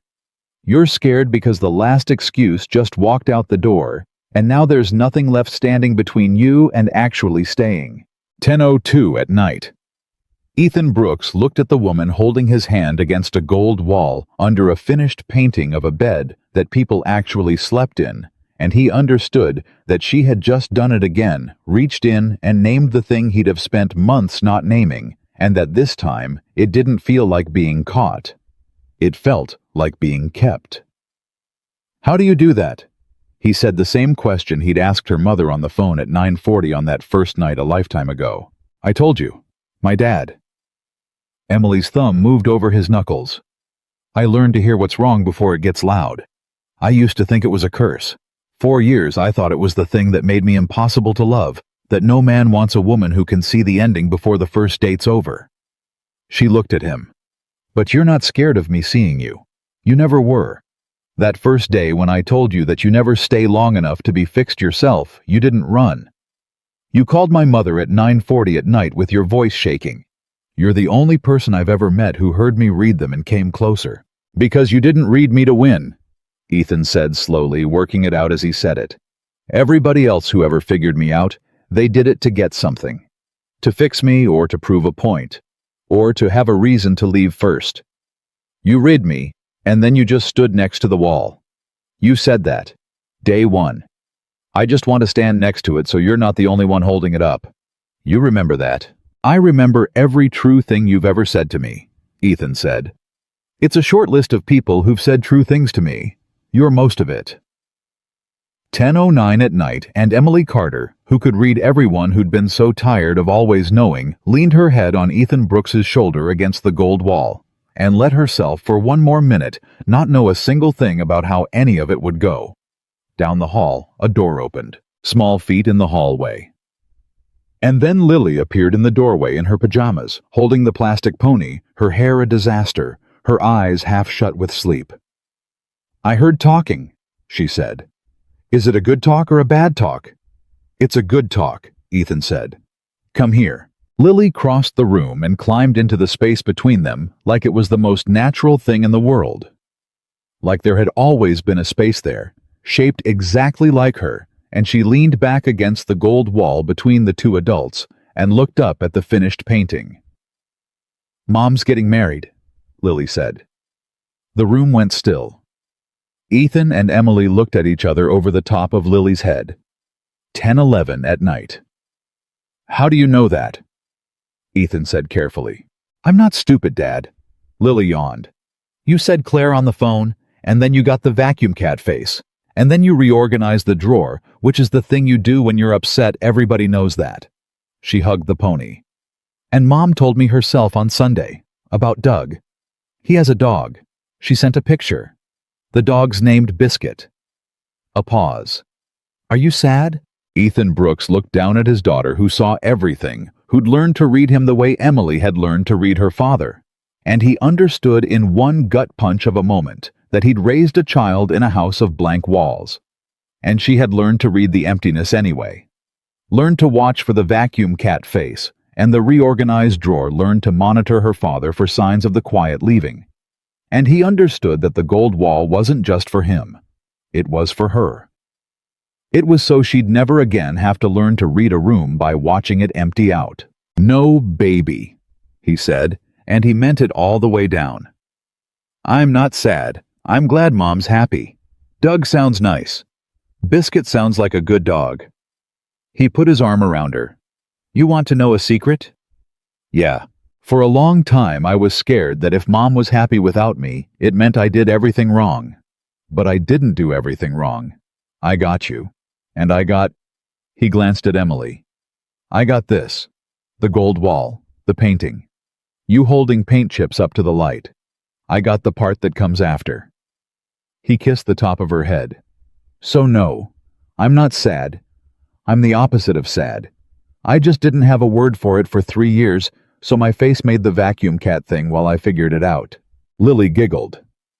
Then she looked at Emily, and something serious came over her small face, the ancient knowing thing. Emily, she said. Are you going to leave? 10:14 at night. And Ethan felt his whole chest seize, because there it was, the real question, the one underneath all the others, the one his daughter had been carrying since a woman put her in her father's arms and set a suitcase on the porch and walked off without looking back. Are you going to leave? Not do you like me? Not, are you Dad's girlfriend? The only question that had ever mattered in this house. Emily Carter didn't answer fast. She didn't do the thing adults do, the too quick reassurance that a child can smell a lie in. She turned so she was facing Lily directly cross-legged on the floor, and she took the little girl's hand, the way she had in the diner, and she said, Lily, I'm going to tell you the truth, because I think you're the kind of person who wants the truth, even when it's hard. Is that right? Lily nodded grave. I can't promise you nothing bad will ever happen, Emily said. Nobody can promise that.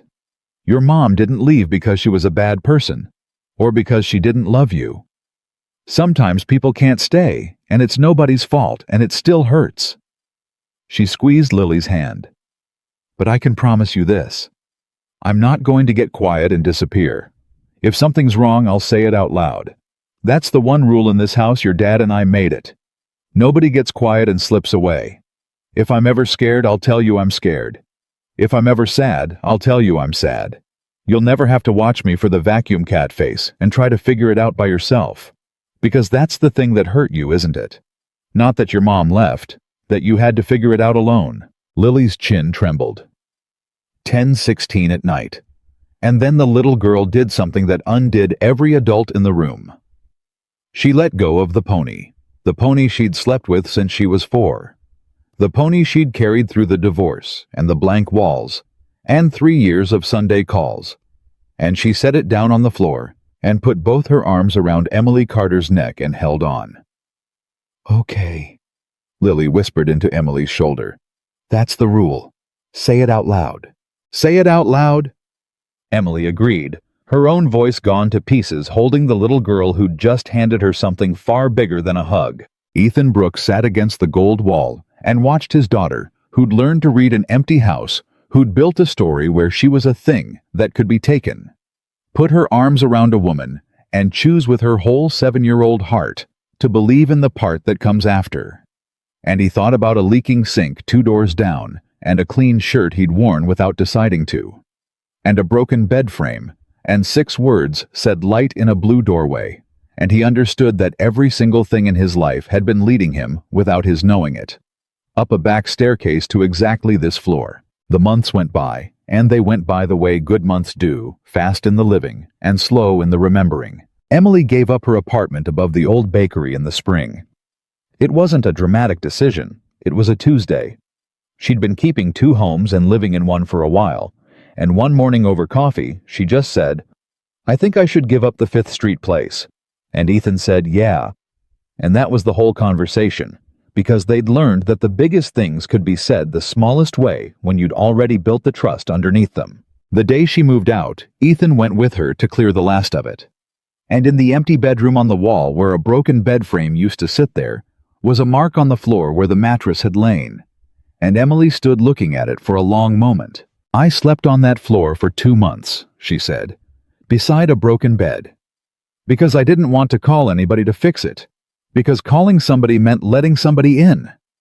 She turned to Ethan. And then my mother's sink broke, and she called you, and you came, and I heard your voice down in her kitchen through the phone before I ever saw your face, and something in me, I don't know, something woke up. I told her I'd check on my own place's radiator so she'd send you. I engineered the whole thing. She laughed wet-eyed. I've never told you that. I made my mother send you. The broken bed was real, but I could have called anybody. I wanted you. I'd never even met you, and I wanted the man with the quiet voice who fixed my mother's sink.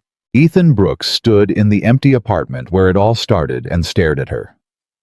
Your mother told me she sent me because you were living alone over an empty storefront, and she worried. My mother, Emily said, is a genius who has been trying to marry me off for 4 years, and the day she found a man who fixed her sink and had a voice that made her daughter go quiet on the phone, she did not hesitate for 1 second. She shook her head, marveling.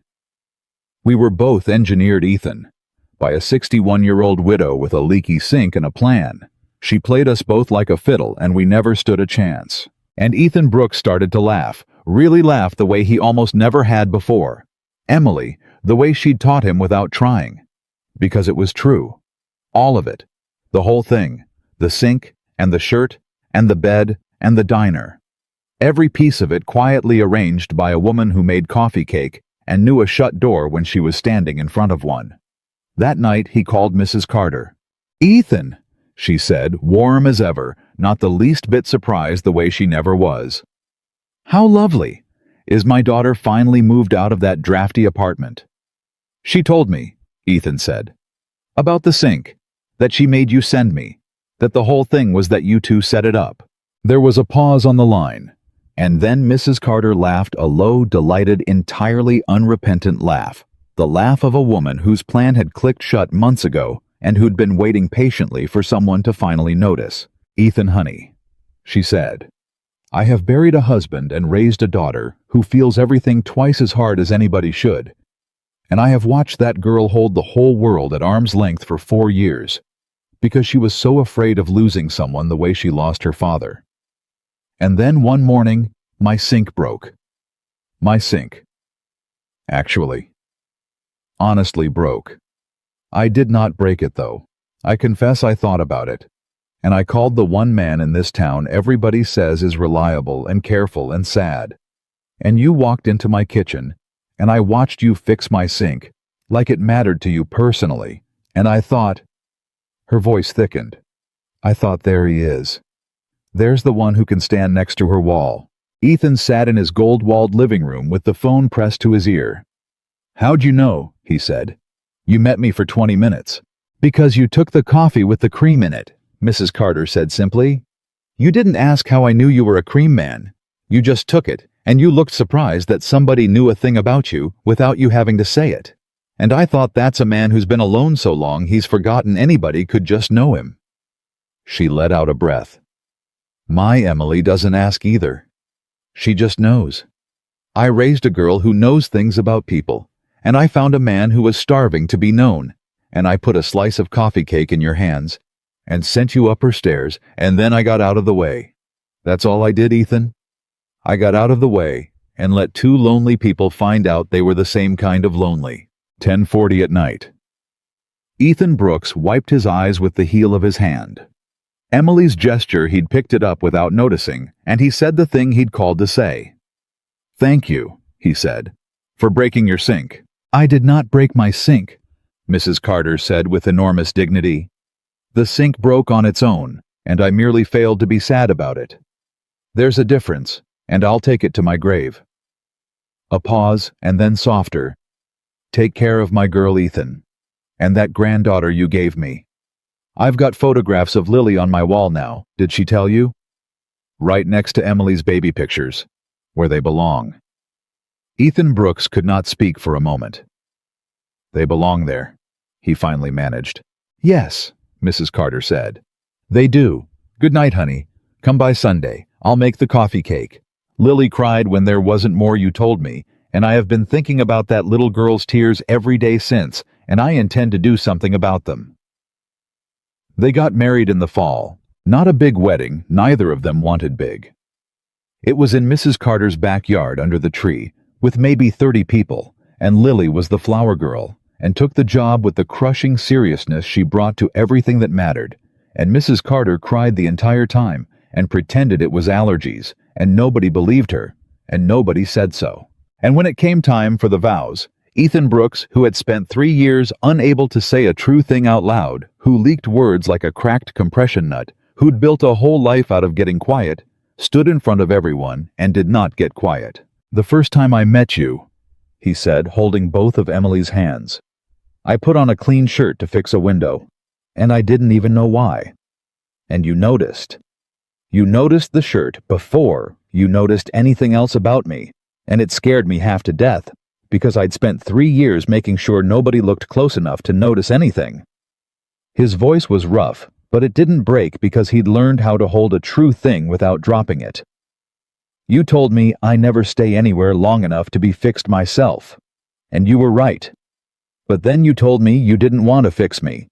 You just wanted to stand next to my wall so I wasn't holding it up alone." He looked at her, at the woman who read everyone who'd been so tired of always knowing the ending.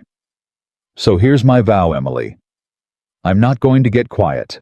Whatever comes, and things will come, we both know how much can break. We've both been taken and brought back. Whatever comes, I will say it out loud. I will stay in the room. I will hang everything I've got on the wall next to yours, and I will never ever make you or Lily watch me disappear one conversation at a time. That's the whole vow. That's the only one that matters. I'm going to stay out loud." And Emily Carter, who had spent 4 years unable to imagine the part that comes after who'd painted 100 empty rooms, because she'd never once seen a full one, looked at the man she'd engineered her own mother into sending, and she said her vow, the shortest and truest one, anybody at that wedding had ever heard. "I always knew how everything ends," she said. "It was the loneliest thing about me. I'd meet a person and see the whole sad shape of it before it even started, and I'd hold them at arm's length so it wouldn't hurt when it ended the way I already knew it would." She was crying now openly, and so was half the yard. "And then you climbed my stairs and made my radiator stop knocking, and for the first time in my whole life I looked at a person, and I could not see the ending." She squeezed his hands. "I still can't. I've been trying for over a year, and I still can't see how this one goes. And I finally understand why." Her voice dropped, and the whole backyard leaned in. "It's because it doesn't end. That's the secret I couldn't paint. That's the part that comes after. It just keeps being the part that comes after over and over for the rest of our lives. So that's my vow, Ethan Brooks. I'm going to spend the whole rest of my life not knowing how it ends. On purpose. With you." Lily, standing between them in her flower girl dress, tugged both their sleeves. "Is it a good talk or a bad talk?"